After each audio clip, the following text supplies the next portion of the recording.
حضرت امام بوصیری جب اٹھے تو بالکل ٹھیک تھے، چادر اوڑی اور مسجد میں نماز پڑھنے کے لیے جا رہے ہیں۔ راستے میں ایک درویش کھڑا تھا، کہا بوصیری رات والا قصیدہ تو سناؤ جو تم نے لکھا ہے۔ حضرت بوصیری کہتے ہیں میں نے لکھا تھا اور کسی کو پتا نہیں تھا۔ میں نے کہا کون سا قصیدہ؟ کہنے لگے بھولے نہ بنو جو حضور کو سنایا تھا۔ کہنے لگے کہ میں نے کہا کہ تجھے کیسے پتا ہے؟ کہا بتاؤں یہ چادر کون سی ہے؟ اللہ اکبر! تو امام بوصیری رحمت اللہ تعالی علیہ نے حضور علیہ السلام پر یہ درود لکھا، مولا یصلی وسلم دائما ابدا، اور یہ جزا پائی۔ حضرت سید محمد بن سلیمان رحمت اللہ تعالی علیہ ایک بزرگ گزرے ہیں، یہ 708 ہجری میں پیدا ہوئے تھے۔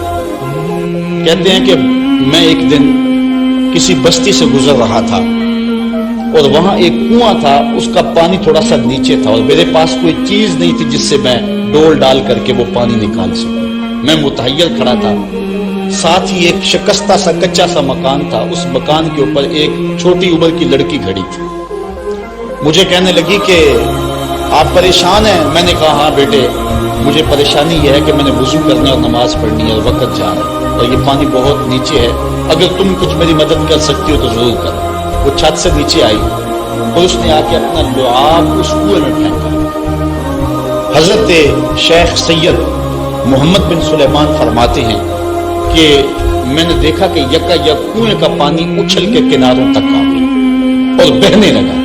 میں نے جلدی سے وضو کیا اور پھر میں نے اس لڑکی کو کہا میں تجھے اللہ کا واسطہ دیتا ہوں، تو مجھے بتا کہ تیرے پاس ہے کیا کہ تیرے لب کے ڈالنے سے یہ پانی اچھل کے اوپر آ گیا۔ تو اس لڑکی نے مجھے کہا کہ یہ جو مرتبہ مجھے ملا ہے بکثرت الصلاۃ علی من کان اذا مشى فی البر تعلقت الوحوش باذیالہ، یہ مرتبہ میں اس پر درود پڑھ کے حاصل کیا ہے جب وہ جنگل سے گزرتے تھے تو جو جانور تھے قدموں سے لپٹ جاتے تھے، میں ان پر درود پڑھنے کی برکت سے جو ہے وہ یہ مرتبہ حاصل کیا ہے۔ حضرت سید محمد بن سلیمان کہتے ہیں کہ پھر میں نے ارادہ کر لیا کہ میں ساری زندگی حضور علیہ السلام پر درود پڑھتے ہوئے اور درود لکھتے ہوئے گزاروں گا۔ پھر انہوں نے مشہور زمانہ کتاب جس کو اہل علم اور اہل تصوف دلائل الخیرات کے نام سے جانا، جس کی متعدد شروحات میں لکھی گئی، وہ کتاب انہوں نے تصنیف کی۔ اور اس کتاب کی خصوصیت یہ ہے کہ جو شخص اس کتاب کو باقاعدگی کے ساتھ پڑھے اس کو حضور کا دیدار نصیب ہوتا ہے۔ اور اس کتاب کو پڑھنے والے، میں نے ایک روایت میں پڑھا ہے کہ جو شخص حضور علیہ السلام پر کثرت سے درود پڑھے، اللہ تعالیٰ اس درود کی برکت سے اسے تو نوازتا ہے، اس کی اولاد کو اور اس کی اولاد کی اولاد کو، یعنی اس کی نسلوں کو بھی ثواب دیتا ہے۔ تو حضرت سید محمد بن سلیمان نے یہ کتاب لکھ کر کے درود کی زمانے پر احسان کیا، اور آج تک بالخصوص علماء روم کا عمل اس کے اوپر جو ہے وہ کثرت کے ساتھ ہے۔ لیکن یہاں بھی جو ہے وہ ہمارے بر صغیر پاک و ہند میں بھی دلائل الخیرات پر لوگوں کے بہت زیادہ عمل ہے۔ میرے والد گرامی اللہ ان کی قبر پہ کروڑوں رحمت نازل فرمائے، انہوں نے 37 سال تک بلا ناغہ دلائل الخیرات کا وظیفہ کیا، اور یہ جو کچھ بھی ہے وہ کیا کسی نے کہا تھا میں جو کچھ بھی ہوں ان کی توجہ کا روح ہوں، میری زندگی تیرے پیار کا انعام بھی تو ہے۔ تو یہ سارا فیضان یہ درود شریف کا فیضان ہے جو دروس قرآن کی صورت میں آپ دیکھ رہے ہیں۔